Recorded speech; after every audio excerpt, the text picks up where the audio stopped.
We live in a village, তাই তো? আচ্ছা, আমি প্রশ্নটা কি করলাম? তোমরা কোথায় বাস করো, তাই তো? Where do you live? এই লাইটটা জ্বালাও তো। এই যে আমি বললাম যে লাইটটা জ্বালাও, ঠিক আছে? লাইটটা জ্বালাও, আমি কি করছি? এটা আদেশ করছি। হ্যাঁ, এটা বলতে পারো যে আমি আদেশ করছি, এই লাইটটা জ্বালাও, এই দরজাটি বন্ধ করে দাও, তাই তো?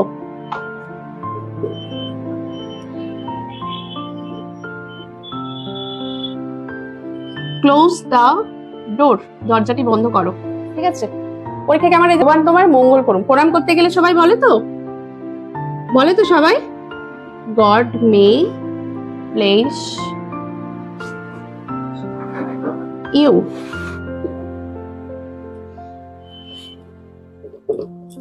ঠিক আছে?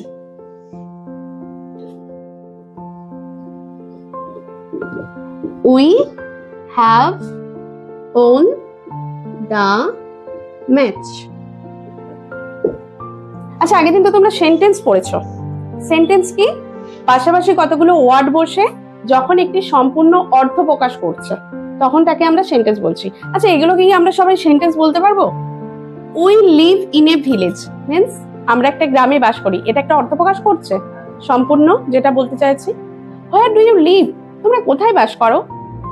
আচ্ছা, এই দুটো সেন্টেন্স কি একই রকম শুনতে লাগছে বা একই রকম ভাবে আমি বলছি? বলছি না। আমি কি এটাকে বললাম যে we live in a village, আমরা একটা গ্রামে বাস করি, মানে আমি একটা ফ্যাক্ট বলছি, কোন একটা বিষয় বলছি, তাই তো? যে আমি গ্রামে বাস করি, কিন্তু এটা কি সেইভাবে বলছি? Where do you live? তুমি কোথায় বাস করো? এটা কি করছি? আমি প্রশ্ন করছি, তাই তো? দুটো কিন্তু একরকম ভাবে আমি বলছি না, কিন্তু এটাও সেন্টেন্স, এটাও সেন্টেন্স, তাই তো?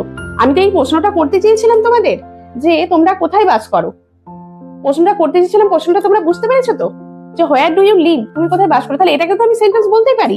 সেন্টেন্সের তো ডেফিনিশন এটাই ছিল যে আমি যেটা বলছি সেটা যেন প্রকাশটা ঠিকঠাক ভাবে হয়, প্রকাশটা তোমরা বুঝতে পারো, ওয়ার্ড গুলো পাশাপাশি বসবে এবং আমি যেটা বলতে চাইছি আমার মনের ভাবটা ঠিকঠাক ভাবে প্রকাশ পাবে, তবেই আমি তাকে সেন্টেন্স বলবো। কিন্তু এই দুটো সেন্টেন্স দেখো দেখতেও আলাদা, এস এস এ স্টপ বসেছে, এস এস এ ইন্টারোগেটিভ বা জিজ্ঞাসা চিহ্ন বসেছে, আবার বলার সময় আমরা আলাদা ভাবে বলছি।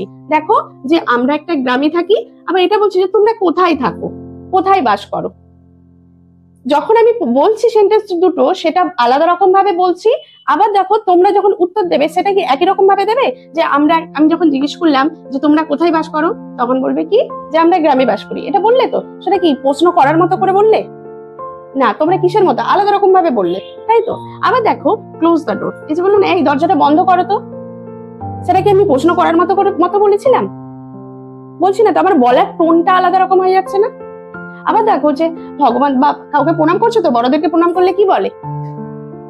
তা ভগবান তোমার মঙ্গল করুন, মঙ্গল। মাথায় হাত দিয়ে প্রণাম পায়ে যখন হাত দিয়ে প্রণাম করছো মাথায় হাত দিয়ে বলে তো যে ভগবান তোমাদের মঙ্গল করুন, তখন কি প্রশ্ন করার মতো করে বলে? বলে না তো, বেশ আশীর্বাদ করার মতো টোনে বলে, তাই তো? আবার দেখো যে ক্রিকেট ম্যাচ জিতেছিস, তাই তো? ফাইনালে উঠেছি আজকে, ওরে, তখন কি আমাদের বলার ভঙ্গিটা কেমন থাকে? কাউকে আশীর্বাদ করার মতো করে বলে না, তখন একদম উচ্ছ্বাস থাকে আমাদের, তাই তো?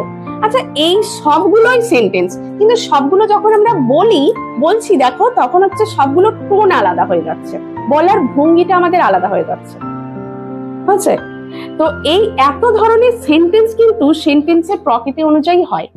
আমরা আজকে পড়বো যে কত রকম ভাবে একটা সেন্টেন্স বলা যায় বা সেন্টেন্স কত রকম ভাবে বলা যায়, আজকে আমরা পড়বো, বুঝছে? আচ্ছা, সেন্টেন্সের বাংলা কি? সেন্টেন্সের বাংলা কি? বাংলায় কি বলে? বাক্য। বাক্যকে আমরা এখানে কত রকম ভাবে বলছি বলতো? এই যে এই কথাটা বললাম we live in a village, আমরা একটা গ্রামে বাস করি, মানে আমরা একটা সত্যি জিনিসকে বা একটা জিনিসকে বর্ণনা করছি, তাই তো? যখন এইভাবে বলা হবে তখন হবে অ্যাসার্টিভ সেন্টেন্স। কি হবে? Assertive sentence. আমি সেন্টেন্সটা আর লিখছি না, এরপরে আর লিখবো না, বুঝছে? আবার দেখো তোমরা কোথায় বাস করো, সেটা এর মতো করে বলেছিলাম? বলিনি তো, প্রশ্ন করার মতো বলেছিলাম। এই ধরনের এইভাবে প্রশ্ন করা হলে তাকে বলা হয় interrogative sentence. Interrogative interrogative sentence, বুঝছে? আবার এই যে বলছি না, এই দরজাটা বন্ধ করো তো, এই লাইটটা নেভাও তো, তাই তো? তখন কিন্তু আমি আবার এই প্রশ্ন করার মতো বলছি না, তাই তো? তখন কেমন বলছি? আদেশ করার মতো করে বলছি, ঠিক আছে? এগুলোকে বলা হয় ইম্পারেটিভ সেন্টেন্স। কি বলা হয়? ইম্পারেটিভ। আবার এই যে প্রণাম করতে গেলে কেউ মাথায় হাত দিয়ে আশীর্বাদ করছে যে ভগবান তোমাদের মঙ্গল করুক, তোমাদের পরীক্ষা খুব ভালো হোক, পরীক্ষায় ভালো রেজাল্ট হোক, এই ধরনের বলে তো। আর তোমরা যখন ঠাকুরের প্রণাম করতে চাও, ঠিক আছে, প্রণাম করতে গেলে কি হয়? মনের ইচ্ছে জানাও তো, জানাই বা প্রার্থনা জানাই, তাই তো? এগুলোকে বলা হয় অপটেটিভ সেন্টেন্স। কি বলা হয়? Optative sentence. আর এই যে উচ্ছ্বাস প্রকাশ করছো তো, যখন আমরা একটা আনন্দ প্রকাশ করি, ভয় প্রকাশ করি, দুঃখ প্রকাশ করি, তখন সেটাকে বলা হয় এক্সক্লেমেটরি সেন্টেন্স। ঠিক আছে? তাহলে আমরা সেন্টেন্স কয় প্রকার পড়লাম? কি কি? Assertive sentence, interrogative sentence, imperative sentence, optative sentence, exclamatory sentence. আরেকবার বলো। Assertive sentence, interrogative sentence, imperative sentence, optative sentence, exclamatory sentence. ভুল হবে আর? আচ্ছা, অ্যাসার্টিভ সেন্টেন্স কোনগুলোকে বলবো?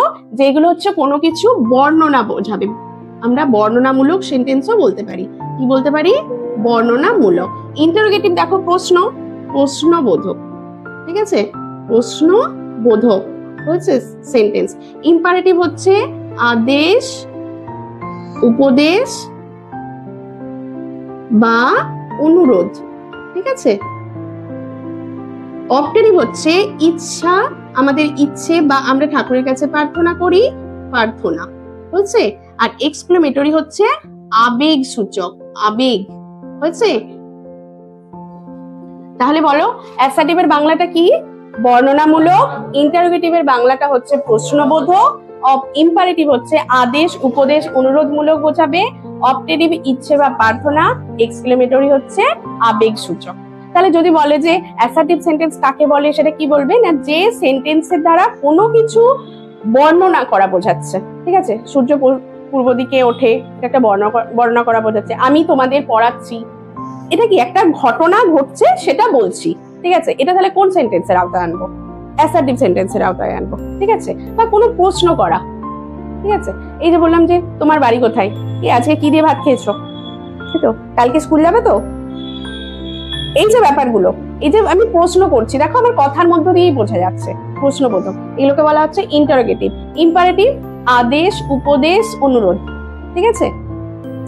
আদেশ করা, উপদেশ বা অনুরোধ বোঝালে হচ্ছে ইম্পারেটিভ। অপটেটিভ যেটা ইচ্ছে বা প্রার্থনা, আর এক্সক্লেমেটরি হচ্ছে আবেগ সূচক। আচ্ছা, বুঝতে কারো অসুবিধা হলে বলো। কারো বুঝতে অসুবিধা আছে? আচ্ছা, একটা চেনার উপায় দেখো, ইন্টারোগেটিভ সেন্টেন্স মানে দেখো এই চিহ্নটা থাকবে, প্রশ্নবোধক হলেই এই চিহ্নটা থাকবে। আর এই যে এক্সক্লেমেটরি, সেই এক্সক্লেমেটরি হলেই এই যে সেই কার্টুন দেখো তো, সেই কি চোখের জল, ঠিক আছে? চোখের জল।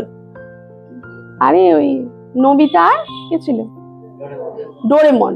ইয়েস, ডোরেমন আর নবিতা যখনই কাঁধে কি করে, চোখ দিয়ে এইভাবে জলগুলো বেরোয়, তাই তো? এইভাবে জলগুলো বেরোয়। তোমাদের এই দিকে জল বেরোয় তো, ওদের এই দিকে বেরোয়। পাইপ টাইপ দেওয়া থাকে নাকি কি জানি, এরকম ভাবে বেরোয় তো। এইভাবে চোখ দিয়ে জল বেরোয় তো, হ্যাঁ? এইদিকে নামে না, ওদের এইদিকে, ওদের কাঁদলেই গাছে জল দেওয়া হয়ে যায়, বুঝলে তো? এই চোখের জল থাকলেই কি জানবো? চোখের জল থাকলেই এক্সক্লেমেটরি। তাহলে এই দুটো পরিষ্কার হয়ে গেল চিনতে আমাদের। আরেকটা দেখো, যদি বলি যে ইম্পারেটিভ, সবসময় দেখবে এখানটা না একটা ভার্ব দিয়ে শুরু হবে। কি দিয়ে শুরু হবে? ভার্ব, অর্থাৎ কাজ করা বোঝায় এরকম কোনো শব্দ দিয়ে শুরু হবে। আর অ্যাসার্টিভ সেন্টেন্স প্রথমে সাবজেক্ট থাকবে, ভার্ব থাকবে, অবজেক্ট থাকবে বা আদার্স থাকবে, এরকম বোঝাবে। শেষে অবশ্যই স্টপ থাকবে একটা। এই ইম্পারেটিভ সেন্টেন্সেরও শেষে স্টপ থাকবে। আর এই অপটেটিভ সেন্টেন্সে সব ক্ষেত্রে হয় না, বেশিরভাগ ক্ষেত্রেই দেখবে এই মে বা মাইট বলে একটা ওয়ার্ড থাকে, সেটা থাকে, বেশিরভাগ ক্ষেত্রেই থাকে, তবে সবসময় থাকে সেটা বলবো না, হয়েছে? তাহলে কাজ দিলে তোমরা এবার করতে পারবে, হ্যাঁ? এই 5টায় ফার্স্ট শুধু উত্তরগুলো লেখো। আমাদের college who are you means তুমি কে, এটা কি ধরনের সেন্টেন্স? আচ্ছা, প্রশ্ন দেখেও আমরা বুঝতে পারছি, তাছাড়া এই মার্কসটা আছে, তাই তো কি বলবো এটা? ইন্টারোগেটিভ, ইন্টারোগেটিভ সেন্টেন্স, সেন্টেন্স, তাই তো? এটা কি গো আউট, বাইরে বেরিয়ে যাও, কি হবে এটা? গো আউট, বাইরে বেরো। হ্যাঁ, ইম্পারেটিভ, ইম্পারেটিভ সেন্টেন্সে কি বলেছিলাম? হ্যাঁ, ইম্পারেটিভ সেন্টেন্সে কি বলেছিলাম? প্রথমে দেখো ভার্ব আছে, ঠিক আছে? Next, may I come in? হ্যাঁ, আমি কি ভেতরে আসতে পারি? Interrogative, very good, interrogative sentence. Sentence বলে অবশ্যই লিখবে লং লিভ, দীর্ঘজীবী হও। Very good, optative, optative sentence. The flower is beautiful, সুন্দর ফুল একটা।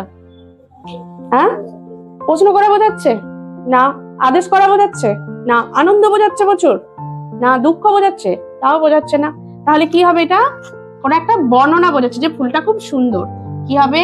Assertive sentence. আর বুঝতে কারো অসুবিধা আছে বলো? ওকে।